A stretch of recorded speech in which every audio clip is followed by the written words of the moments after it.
Yo, it's Vader. We're not even gonna bother edit this thing. All right, we're coming at this video in my gym because I lost my baseball card spot area in the house to floor renovations. Everything in the living room and the kitchen has gone into my baseball room. I got nowhere to do this, so we're out in the gym. All right, I want to show you some pickups that I've gotten, and I'm excited to show. It was my birthday. I'm 46, closer to 50 than 40. God, why? What? But great thing about birthdays is sometimes loved ones get you some really cool stuff. And my wife has really done an epic job of spoiling me, and it's great. I hope that you get spoiled by somebody on your big day. She asked me, what would you like? And I was thinking about things, and I looked at my display cases that I have, and I have Ted Williams. There's about as many Ted Williams cards in my display case as anybody else. And I don't have any of his Bowman cards. So I showed her a couple Bowmans, and I think they're authentics and stuff. I go, I'd really like one of these, either a 50 or 51. And she got me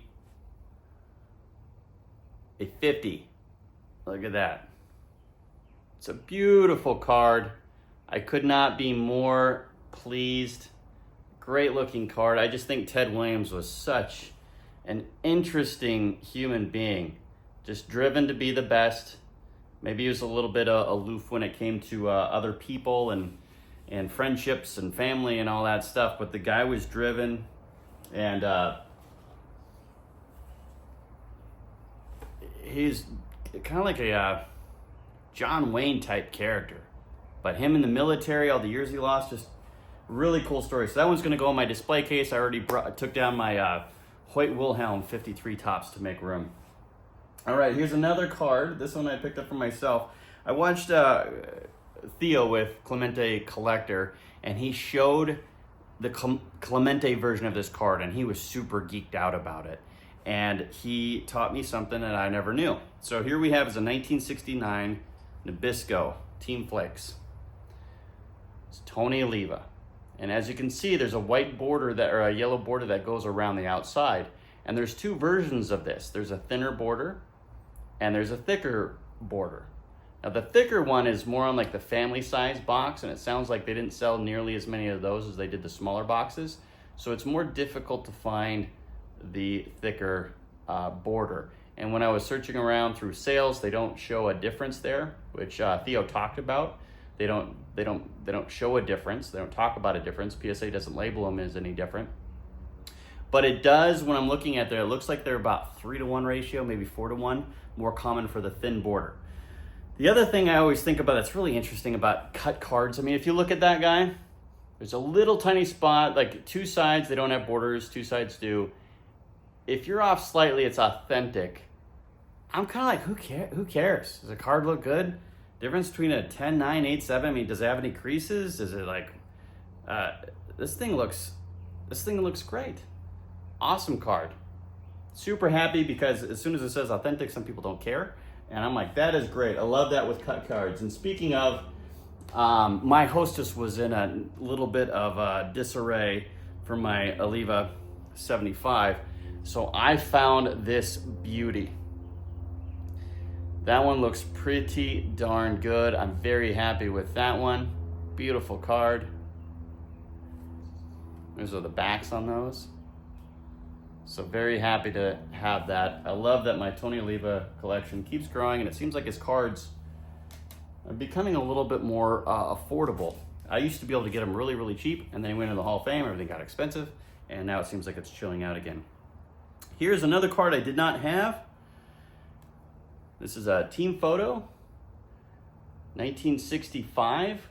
I love that. That was a magical year for the Twins. It was also one of the best rookie seasons of anybody who's ever had. So it was super pitcher-friendly era, and he led the league in hits and batting average, total bases. He was fantastic that year, so very, very cool. There's another little bit of a less common card. I already had this one, and I haven't even slapped it up or anything. It came right out of the little cardboard box. But here we go. God, it smells nice. Harman Kilibru, one of my favorites. I have this up on my wall on a display, but I saw another one. And this is one of those ones where you're on eBay, and I'm looking at Harman Kilibru cards, seeing which ones come up. And this just came up as really affordable. And I'm like, that thing is, when it comes down to it, it's worth more to me than the dollar amount that was on there. Very cost effective. But it's Pro Star Promotions, and that's a Canadian make, if you've ever seen those. All right, and I've got 3 of these. This is Manny's Baseball Land, and these are really interesting. So there's a Manny's Baseball Land. It was a sports memorabilia shop right across the street from Yankee Stadium, and it's no longer around. But they did pictures, and somebody was breaking up a set and selling these, and they have a beautiful image here of Camilo Pascual. I don't know how the lighting is on there, but if you look at that, it's a great picture. It's so much closer than a baseball card. You can see the texture on his hat there, the zipper on that wool uniform. That must have been so freaking warm to pitch in. But it's a great young Camilo Pascual. I believe this is 61 is the year of this. But just an awesome image. Really happy to have that. And it's a beautiful condition. You know, it's off-centered and stuff, but man, that's just great. These were meant to, you know, put them on your wall, put a pin on them, tack them to your wall, and those have been preserved, which is fantastic. Also, a favorite of mine, Eddie Yoast, the walking man. Here he is with LA. He's the first person to step at bat in a Los Angeles game, or for the Angels. He's the first person ever to bat. And my favorite tidbit about him is he's got a higher on-base percentage than Tony Gwynn. Higher on-base percentage than Tony Gwynn. Come on.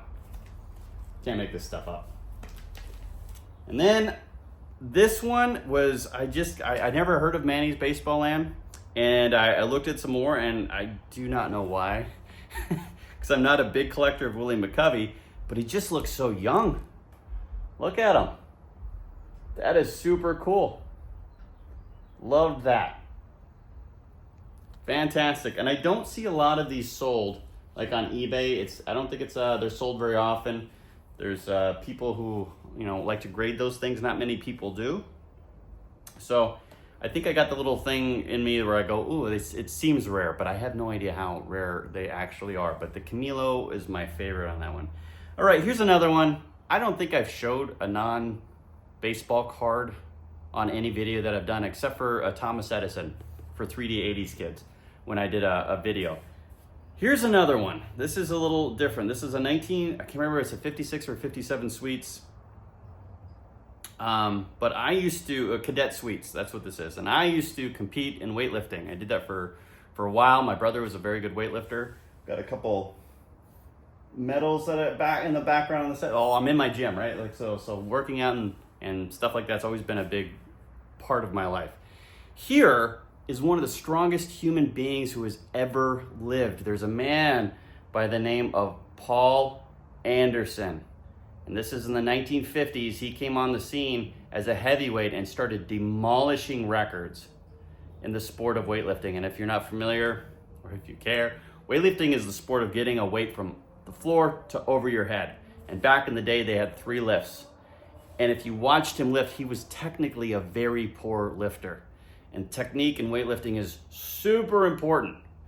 This guy was so much stronger than everybody that he could just basically brute force his way into beating people, which you just can't do. That's not what's supposed to happen. So very cool, very minty. I'm going to send that one off. This is one of those cards where I'm like, I'm really glad that nobody else cares, because that is freaking awesome. Super awesome.